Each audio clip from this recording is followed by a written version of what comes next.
Welcome back, folks. We're going to start to do circuit analysis. Took us a little while, but we got here. Who's excited about that?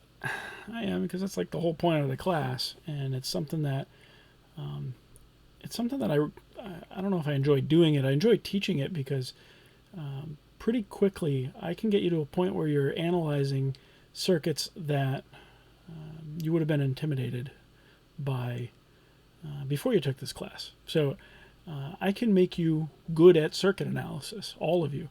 It takes a little bit of practice. Okay, a lot of what I do is tricking you into. I trick you into doing as many problems as I can because that's how you get good at it. If I could get you to do 100 circuit analysis problems, you'd be pretty good at it by the end of it. I'm going to probably, over the course of the semester, I'll get you to do probably 60. So I'd love to get a few more in there, but we do what we can. Everything comes back to KVL, KCL, and Ohm's law. Okay, maybe power if we're talking about power a little bit. But everything comes back to those fundamental laws.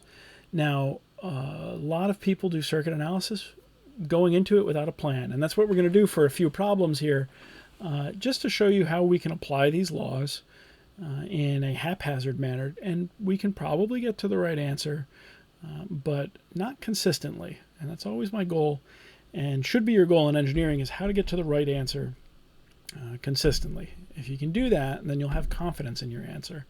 And if you're building something that people's lives depend on, or that your company is depending on financially, then being able to get the right answer and being able to stand behind that answer is important. So there's process to be followed. Okay, so we're going to go no process right now. We're just going to have a little fun analyzing some circuits, throwing stuff, whatever we can. I had one of my old professors used to call this the seat of the pants method, just kind of throwing laws at it as much as you can. I prefer to call it the MacGyver method. Some of you know who MacGyver is, some of you don't. He goes in without a plan, but he figures it out. And that's what we're going to do here. So for our first problem, where we're going to apply these laws, this is what I have for you. Okay, so let's see. If the power dissipated by R2 is 20 watts, then we need to find the voltage supply up here. And we have KVL, KCL, Ohm's law. We have the definition of power, since we need that one as well. And we need to get started somewhere. And when I'm teaching this as a live class, what I really like to do is have you tell me what you want to do. And I can't do that. So I promise you I don't have a plan going into this. But it's always a game of what do I know and how can I use it to get to what I don't know. So what I'm given, the big clue here is I'm given that the power dissipated by R2 is 20 watts. And if that's 20 watts, and this is 5 ohms, maybe I can figure something out useful about that. And I might be able to find the current, I might be able to find the voltage based off of the definition of power. Okay, so let's start out and say P equals V times I. Okay, but I don't know the voltage and I don't know the current. So we're going to have to use Ohm's law as well and figure out, let's say P equals V squared over R. Okay, we looked at those alternate forms of power when we were talking about the passive sign convention. What I lose with this is I don't know the sign. I don't know the polarity of the voltage if I solve for that. So I'm going to have to make an educated guess. And that can be dangerous. Okay, I'd rather not go around making educated guesses if I can avoid it. Okay, so let's do that. So we've already used the definition of power, and we've already used Ohm's law and to get to this form. And let's figure out what's going on with that. So we got 20 watts, and this is V squared over R, which in this case is 5 ohms. Okay, so if I multiply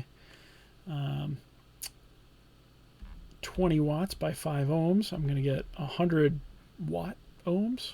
This is a bit of an odd one. And that's going to give us the square voltage. Oh my gosh, look how nice these numbers work out.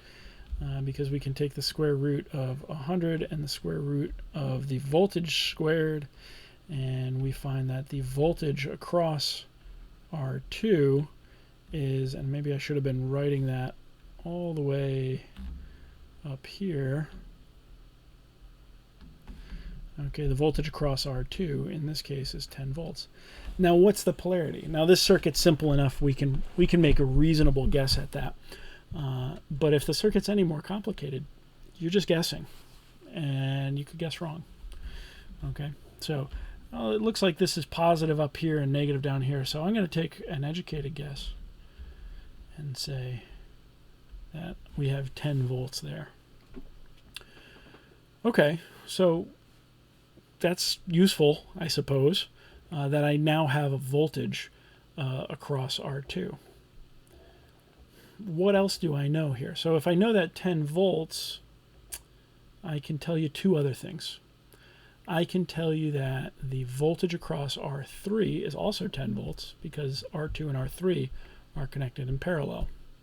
Not just geometrically in parallel, but electrically in parallel. And I can say that they share the same two nodes.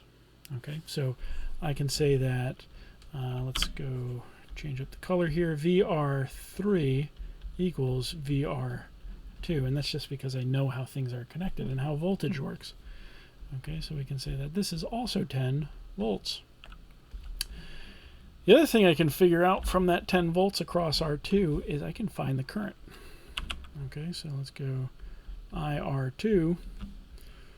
Okay, and I can say that IR2 is equal to VR2, which I have over here, and I'm going to divide that by R2. Okay, so 10 volts divided by 5 ohms equals 2 amps. So I had a little bit of Ohm's law there, once again. Okay, we can do the same thing with IR3.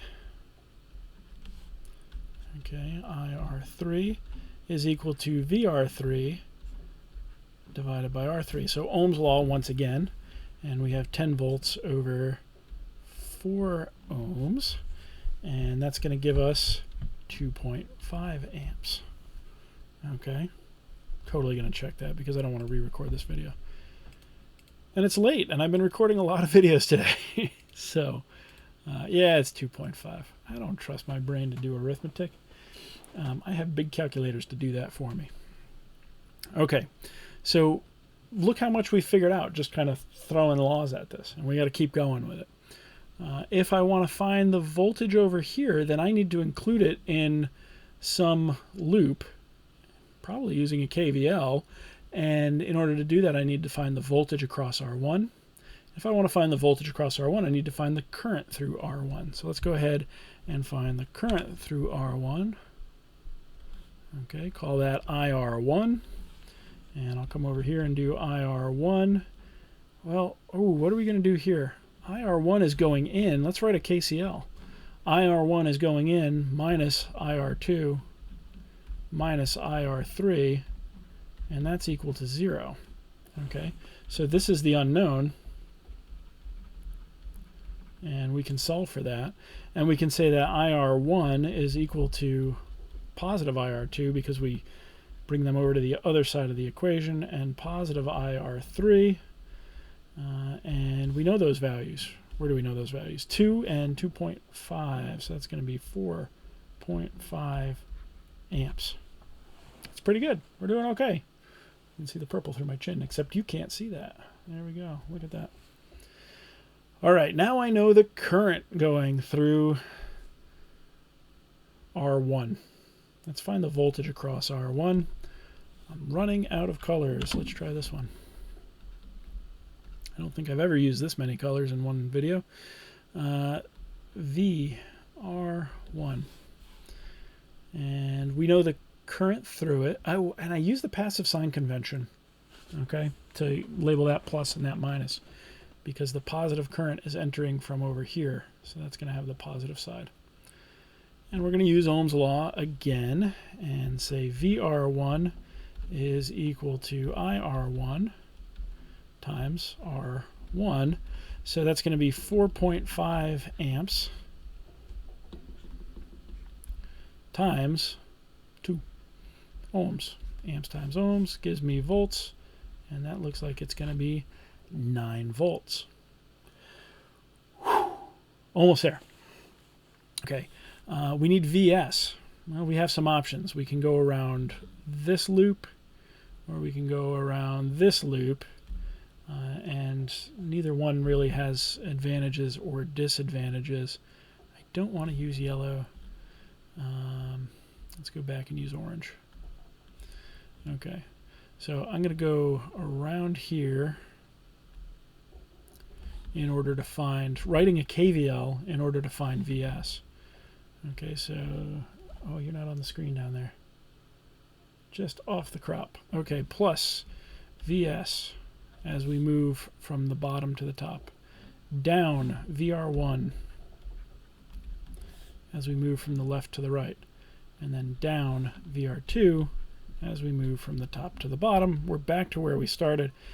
So that's equal to 0. Okay, VR1, where did we find that? It's right there. So it's VS equals VR1 plus VR2. So solving for what we're interested in here. VS equals, plug in values, 9 volts for VR1 plus VR2. Where was VR2? Gotta find it. Gotta find it. Oh, that was 10 volts, wasn't it? Yeah, there it is, up here. Okay, plus 10 volts. And that tells me that VS is equal to 19 volts. Okay, so that's your answer. I could circle it, but I'm getting snarky as it gets late. Look at that, it's in stars. There's your answer to the problem.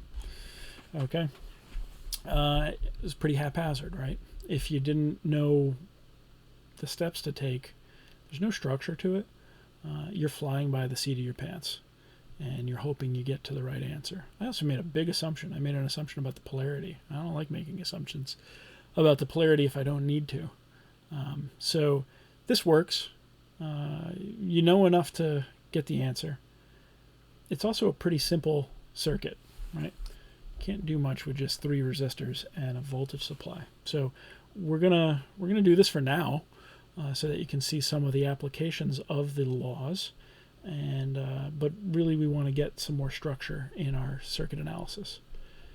I truly miss all of the dead ends you would have sent me down if we were in class and I could make you tell me what to do. It's a lot more fun for me, and I think there's some good learning there, that sometimes you try things and they don't work out.